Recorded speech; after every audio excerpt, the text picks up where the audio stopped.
खरे मालयाचे ऊसाच्या रसापासूनच पाक बनला, ऊसाच्या रसापासूनच गुळ बनला आणि ऊसाच्या रसापासूनच साखर बनली. पण तिळीची ही चव वेगवेगळी आहे, टेस्ट वेगळी, ज्याला टेस्ट म्हणतो आपण.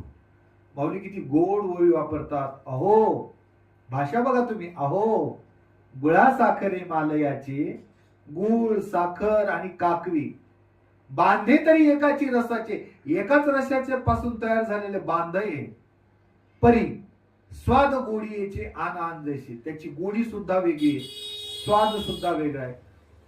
स्वाद गोडीच आहे पण स्वाद वेगळा आहे. स्वाद गोडीचे आन आन जैसे, अर्थात वेगवेगळे. आन आन म्हणजे वेगवेगळं. आणि या 9व्या अध्यायाचं वर्णन आहे सगळं हे 10व्या अध्यायात केलेलं. एथ वेद मुखे झाले. बघा किती गोड आहे. वेदांची सुद्धा वाचा बसली हो महाराज 9व्या अध्यायाचं वर्णन करताना.